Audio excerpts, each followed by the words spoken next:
le monopole de la violence. Parce que c'est cet État qu'il faut construire. Mais cet État peut être construit uniquement dans le cadre d'un compromis entre les élites. Et aujourd'hui, je suis patient, je regarde, c'est triste ce qui se passe dans mon pays aujourd'hui. Et n'importe qui Mathias, peut être victime. Laissez-moi faire une petite pause parce que sinon là, on va devoir aller faire, on va se faire mettre dehors. Et vous pensez à me dire au retour, pourquoi donc on n'a pas pu continuer avec ce que j'ai entendu en 2004? Il y a la classe, qu'on appelle le groupe 184.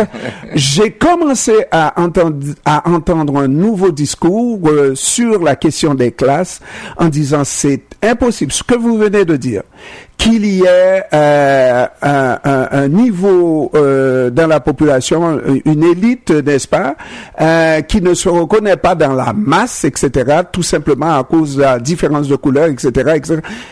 Et sitôt, non, mais on doit faire la pause. Okay. Pensez à la chose et au retour, on continue puisque mes amis m'ont lâché à cause de Mathias. On fait la pause commerciale, mes messieurs, on revient pour la suite dans un instant.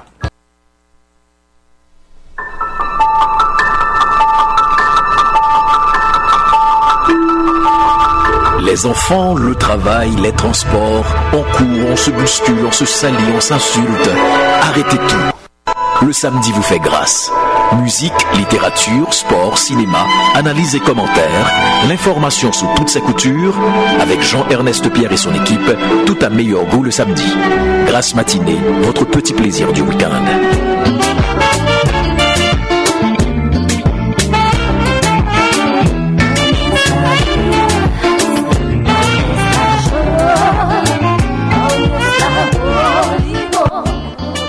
Mesdames, Messieurs, vous êtes à Grâce matinée, aujourd'hui 6 mai 2023, un peu spécial puisque nos amis nous ont fait faux bon. Franz Voltaire, comment ça va?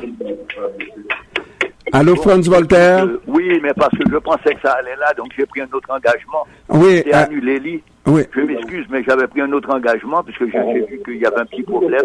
Ouais. Et Jean-Emmanuel est là avec toi aussi? Allô, Jean-Emmanuel? Non, Jean-Emmanuel n'est pas là. Alors, c'est Mathias Pierre qui est avec nous, notre invité, Franz. Je ne pouvais pas être là parce que, comme je t'ai dit, quand j'ai vu que c'était là, je pensais que ça n'allait pas marcher, donc j'ai pris un autre engagement. Oui, bien sûr, mais on peut se saluer, Franz. Oui, c'est tout à fait. Oui, Mathias Pierre, Franz Voltaire vous fait dire bonjour. Il peut vous le dire bonjour en direct. Moi, je vous quitte parce que je dois continuer mon affaire là. Il doit continuer son affaire. Il est dans les affaires. Voilà. Allez, Salut, Franz. Bye bye. D'accord, merci. Et donc, Mathias Pierre, on disait avant d'aller à la pause, effectivement, qu'il y avait cette question-là qui a été soulevée un jour.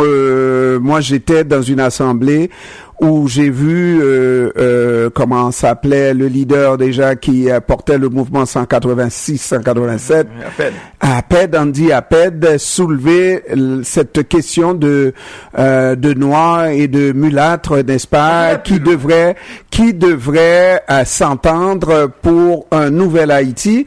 Alors je me suis dit bon, j'ai espoir puisque la question n'est pas une question taboue en Haïti, même chez les mulâtres, on est conscient qu'il y a un décalage tel entre les masses populaires noires et les mulâtres possédant généralement mulâtres, on sait ce que ça veut dire, et que la question a été soulevée, mais c'était juste une fois que j'ai entendu ça, jamais en fait, on a continué à parler de la question. Il y a ce qu'on appelle des mouvements en Haïti qui créent des déceptions. Et cette déception ont des impacts très négatifs sur le peuple haïtien en général. Et je pense que le mouvement 86, mais particulièrement 1990, qui a mobilisé les étudiants, etc., qui a mobilisé la société haïtienne, et qui est, je dirais, le mouvement Lavalas, sous une certaine forme, a donné une certaine déception en 1994. Et c'est ce que je considère comme des mouvements avec des grandes déceptions. Et le plus récent, c'est effectivement le contrat social de Andy Apped et groupe des 184 qui avait effectivement les élites politiques, sociales, société civile, écrivains, secteur privé qui se réunissaient avec un projet pour Haïti, entre guillemets.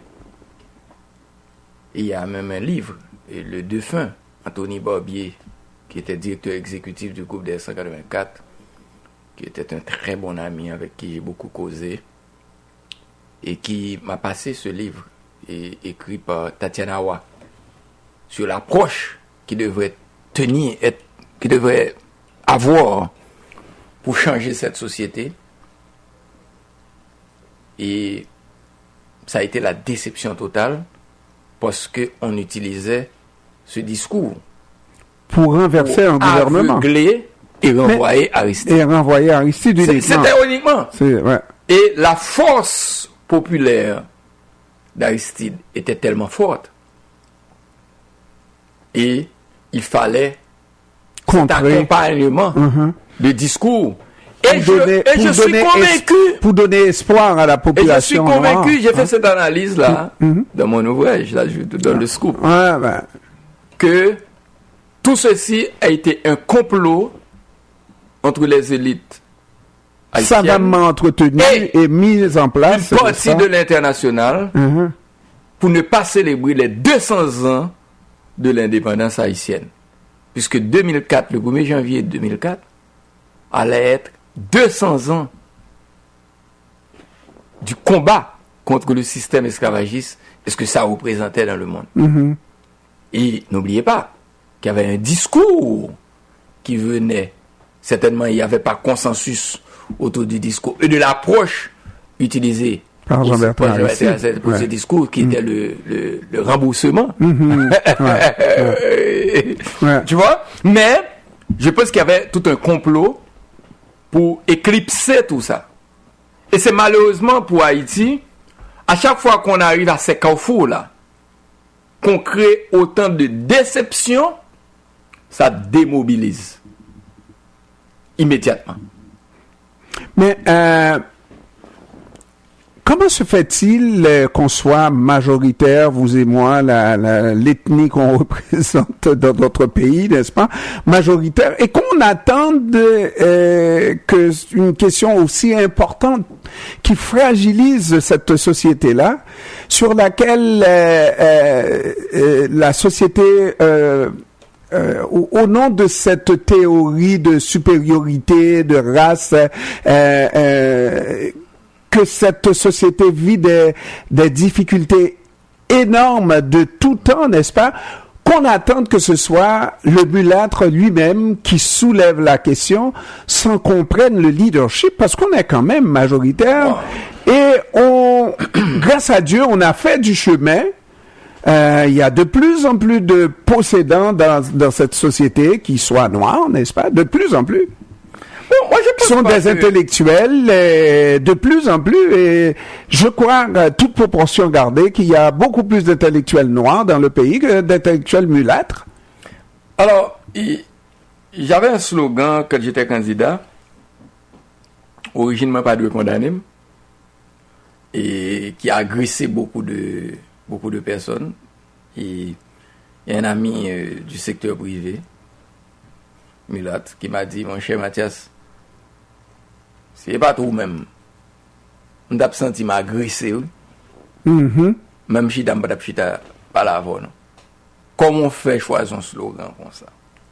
En fait, dans ma tête, c'était clair que quelqu'un ne doit pas être condamné par ses origines sociales, politiques ou économiques couleur peau, la forme de son visage, ne peut pas déterminer qui on peut être dans la vie. Toute société doit offrir l'opportunité égale à tous. Et l'opportunité égale, c'est l'école, l'éducation. Mais il faut un système éducatif qui puisse aider à construire le caractère de l'haïtien. Ne pas être élevé dans une société où, au départ, je sais que je suis inférieur. Et une quelconque couleur de ma peau ou de mes origines sociales détermine qui je suis. C'est une société où il y a cette peur. Et je pense que c'est dans le système éducatif qu'il faut faire ce changement. Parce que le système éducatif qu'on a aujourd'hui, malgré les petits changements qu'on a essayé de faire, il faut comprendre ce système. C'est un système qui a été mis en place dans le concordat de 1860 Giffroy, quand il a signé ce concordat avec l'Église catholique, qui ont fait venir les prêtres, jésuites et autres. Et toute notre histoire, la façon dont on raconte l'histoire, la façon dont on nous éduque, le système de filtrage dans l'éducation. Dans une école, on peut avoir 600 étudiants en 6e et on termine en 12e avec 50. Et on vous dit, parce que 50, vous êtes la société. La crème de la crème. Vous êtes la crème. Et les autres sont rien, c'est des crétins. Et voilà ces crétins qui sont révoltés pour vous dire, écoutez, non, aujourd'hui les crétins se révoltent. Et vous dites, écoutez, non, on va utiliser, vous êtes docteur? Je vais acheter un diplôme de docteur et je suis médecin aussi. Je suis avocat. Tout le monde est avocat ou ingénieur en Haïti. Y compris Jovenel Moïse. C'est fait tripotaille. Oh là là. Donc, et c'est presque monnaie courante. Comment changer cette société que je puisse me reconnaître à ma propre valeur. Que je puisse reconnaître que je ne suis pas inférieur. Et qu'il y a un État qui crée l'opportunité égale par l'éducation, par la création de richesse ou création d'emploi. On y prend les Haïti là. Ingénieur, la fonctionner, etc. Pas foutu sortir. Pas mettez le Montréal. Ou bien larguer les États-Unis. Immédiatement, l'approche change. Donc, moi je pense qu'il y a un travail à faire à ce niveau. Et il y a eu pas mal de ces mouvements qui créent des déceptions dans la société. Et je pense que le cas du contrat social ou le mouvement des groupes des 184, je pense que ça a été un des cas. Des grandes déceptions. Moi-même, j'étais vraiment déçu, mais je vous ai posé la question parce qu'il est facile, hein, Mathias, de dire c'est la faute de l'autre. Vous êtes un intellectuel et il y en a. J'ai mis la table en disant que je crois, toute proportion gardée, il y a beaucoup plus d'intellectuels haïtiens noirs à la peau noire là, que de mulâtres. Pourquoi ne pas prendre cette question? J'ai entendu justement un de nous autres parler à propos de l'éducation. C'est quelqu'un que vous connaissez très bien. Je pense que ça fait partie de vos cercles, dans votre cercle d'amis. Je ne dirais pas qu'il occupe une fonction extrêmement importante à la Banque centrale, n'est-ce pas? C'est qui? Dire le gouverneur de la Banque centrale. Bon, quelqu'un que vous connaissez, qui dit que si en Haïti on éduquait en français, en anglais, en espagnol, Haïti aurait beaucoup plus de chance. Tout ça pour dire, là, en un mot, là, faire en sorte de préparer ces Haïtiens-là pour l'extérieur, les États-Unis, le Canada, ailleurs, et qu'ils envoient des fonds en Haïti, et puis on pense développer un pays sans la masse critique de l'humain, des intellectuels et des gens que vous et moi nous sommes, comme quoi ça ne serait pas l'humain, le matériel le plus important et même indispensable au développement d'un pays. Comment voulez-vous qu'un intellectuel s'exprime de cette manière-là, et c'était pas un mulâtre. C'était pas un Syrien. Moi, je vais vous donner seulement mon opinion, et je n'ai pas entendu le gouverneur, que je connais extrêmement bien. Et mon opinion, c'est que on ne va pas changer Haïti en disant que tout le monde doit parler créole. Et on éduque en créole et puis on finit. Il n'y a pas un monde, il n'y a pas de grand dictionnaire, il n'y a pas de science en créole. Moi, j'ai fait ma carrière, j'ai fait ma vie, j'ai changé ma vie parce que j'ai pu effectivement m'exprimer dans plusieurs langues et particulièrement la langue anglaise. Parce que pour faire des entreprises, il faut interagir avec d'autres dans la région et on ne va pas interagir avec vous dans votre langue de créole. Donc, et ça c'est mon opinion. Je pense que oui, il faut donner l'éducation de base initiale en créole, mais à un certain moment, il faut que les gens puissent s'exprimer dans une langue, et français, anglais ou espagnol, etc.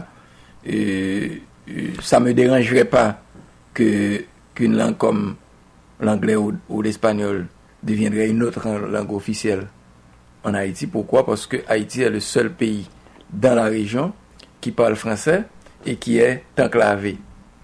La seule relation sérieuse que Haïti pourrait avoir, ce serait avec le Québec, qui est très loin de nous. Donc, on est... Comme pays développé, sinon la Martinique, la Guadeloupe. Oui, mais là, c'est la France. La Martinique et la Guadeloupe, c'est la France. et très loin de nous. Près, mais très loin de nous. Et on est dans un noyau où tout le monde parle l'espagnol et l'anglais. Et je me rappelle, comme vendeur de matériel informatique, on a dû tout commander comme matériel informatique, des matériels en anglais. Parce qu'il n'y a rien qui soit en français qui correspond à Haïti. Donc, nous devons trouver un moyen d'avoir une autre langue qui puisse compenser. Et je pense que ces jours-ci, vous avez beaucoup d'Haïtiens qui envoient leurs enfants en République dominicaine, donc qui apprennent l'espagnol. Et quelqu'un me disait l'autre jour, les Haïtiens qui arrivent de Chili s'intègrent beaucoup plus facilement aux États-Unis que ceux qui arrivent d'Haïti. Et là, donc, vous posez encore la même problématique, Mathias.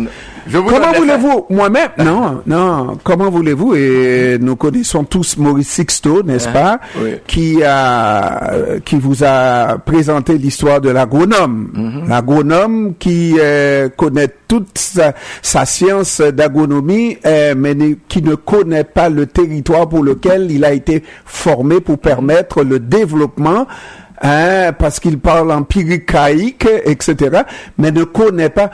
Non. Est-ce que on trouve que la langue est une barrière au développement d'Haïti? Est-ce qu'on s'est posé la question? Vous pensez, mais on ne s'est pas vraiment posé la question, parce que tout ce qu'on vient de dire, Mathias, moi-même, je parle de langues bien, le créole et le français, et ça n'a pas empêché mon développement. Quelqu'un peut se développer, faire le développement. Pas uniquement par les créoles. Moi je parle pas uniquement de créole, on s'entend. Il n'y a pas 5% d'Haïtiens qui parlent français. On s'entend. Ouais, alors, pas l'école là, les trouver des majorités de nègres politiques, toutes nègres qui pas qu'à exprimer, tout pas l'école. Mais oui. Même qu'à écrit l'anglais. Cette histoire de créole, ça a réglé beaucoup de problèmes. Bien sûr.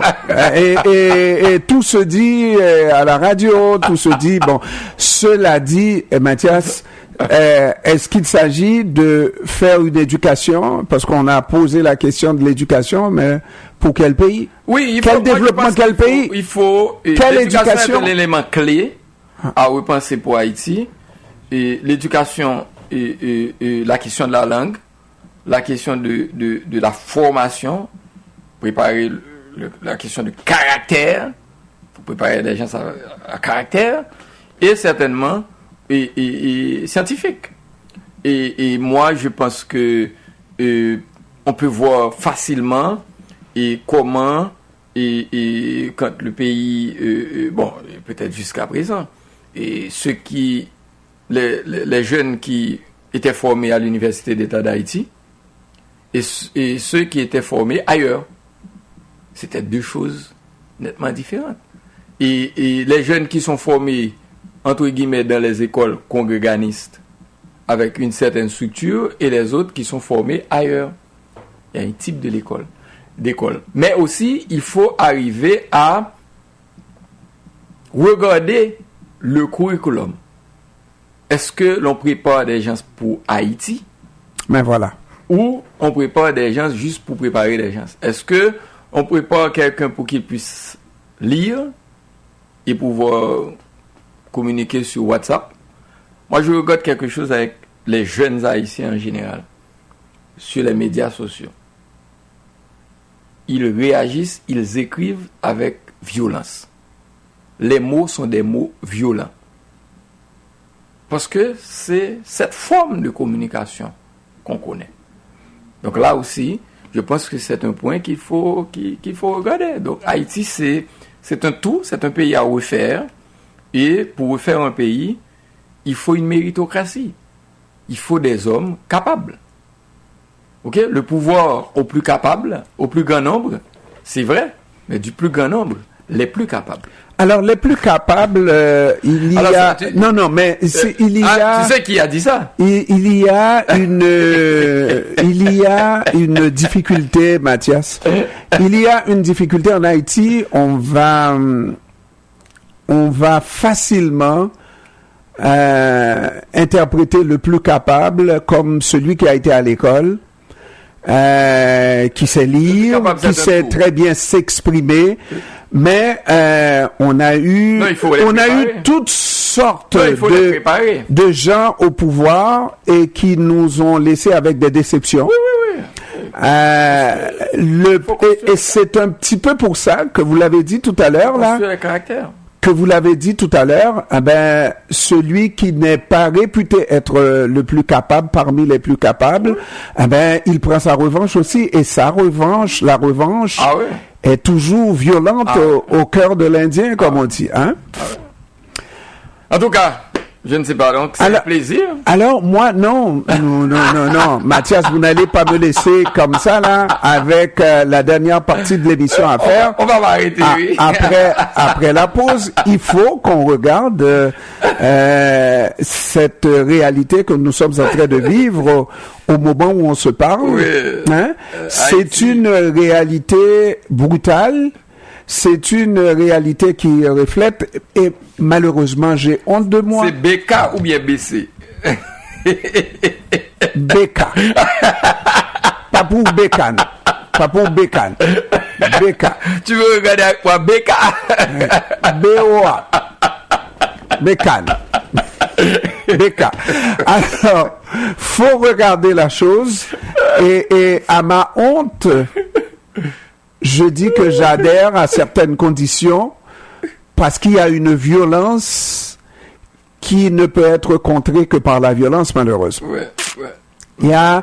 et j'ai parlé à des amis, j'ai fait le rapprochement avec la violence dans la colonie avec les colons, sur les nègres, et ça a donné une rupture. Ça a donné une rupture. Non, mais ça a donné une rupture. C'est cette violence des colons qui a valu la violence des nègres et qui a amené la rupture et qui a changé le cours de l'histoire à travers le monde. Voilà. À travers le monde. Voilà. Et quand je vois des intellectuels comme Mathias Pierre, de la rupture, ce qui s'est passé aussi, il faut le dire, c'est que une fois qu'on ait remporté cette bataille, on a rétabli le statu quo.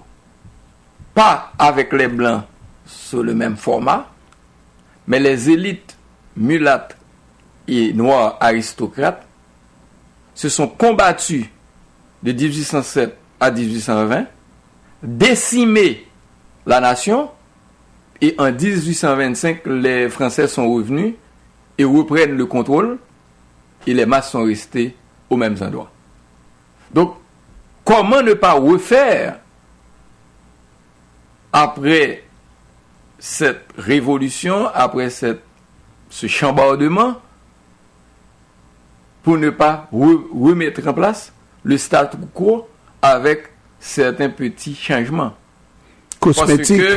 Parce que les masses ont été exilées dans le pays en dehors, pour répéter Jérôme Barthélemy. Les masses ont été dans les mornes.